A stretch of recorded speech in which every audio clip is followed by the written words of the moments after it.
چنچل بکری کا بہادر بیٹا۔ ایک دریا کے کنارے بنے خوبصورت گھر میں چنچل نامی بکری اور اس کا بیٹا گلفام رہتے تھے۔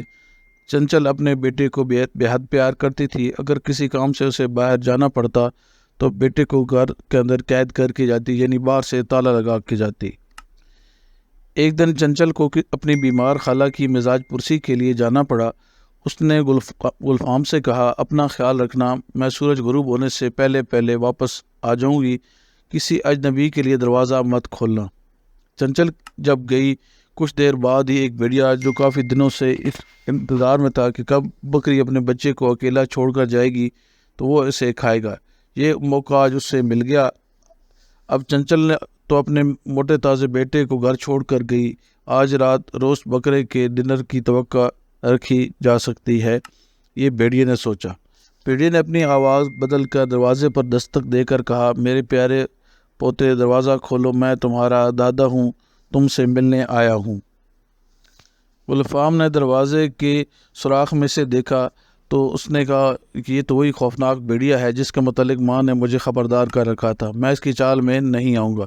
پیارے دادا جان، مجھے آپ کی آواز سن کر بہت خوشی ہوئی، میں آپ کے ساتھ بات کرنا کھیلنا چاہتا ہوں، لیکن پچھلا دروازہ تو باہر سے تالا لگا ہوا ہے اور سامنے والے دروازے کی چٹکنی کافی اوپر لگی ہوئی ہے۔ گلفام نے کہا، ٹھیک ہے بیٹا، میں دھکا دے کر کھولنے کی کوشش کرتا ہوں۔ بھیڑیے نے کہا، دادا جان، یہ دروازہ بہت مضبوط ہے اور آپ جیسے بزرگ سے کھلنا مشکل ہے، آپ کسی لوہار سے لوہے کی کوئی سلاخ مجھے لا کر دے تو میں اندر سے والی چٹکنی کھول دوں گا۔ گلفام نے بڑی ہوشیاری سے کہا، بیوقوف بچہ کہیں کا، اسے اپنا نوالا بنانے کے لیے مجھے ہی کچھ کرنا پڑے گا۔ بھیڑی نے غصے سے سوچا، بہتر ہے بیٹے، میں بس یوں گیا اور یوں لایا، انتظار کرو۔ بھیڑیا لوہار بھالو کے پاس دوڑ گیا اور اس نے لوہے کی سلاخ مانگی۔ میں ضرور دوں گا لوہے کی سلاخ، اگر تم مجھے کھیت سے شہد کا کوئی چھتا لا کر دو، بھالو لوہار نے کہا۔ بھیڑیا شہد حاصل کرنے کے لیے کھیت کی طرف بھاگا، جہاں ایک کسان سے اس کی ملاقات ہوئی۔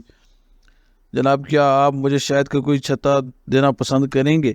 کسان نے کہا، بالکل، کیوں نہیں، لیکن بات یہ ہے کہ میں آج بہت تھک گیا ہوں، ذرا میرے کھیتوں میں پانی ڈال دو، کسان نے کہا۔ بھیڑیا کڑی دھوپ میں کام کرنے لگا، معلوم نہیں تھا کہ کھانے کے لیے اتنی محنت کرنی پڑے گی۔ اسی دوران چنچل گھر واپس لوٹ آئی۔ ارے گلفام بیٹے، یہ کیا کر رہے ہو؟ بھیڑیا، میرے پیچھے ہے ماں، لیکن میں بھی اسے ٹکانے لگانے کی ایک نادر ترکیب سوچ رکھی ہے۔ گلفام نے اپنے منصوبے سے ماں کو واقف کیا۔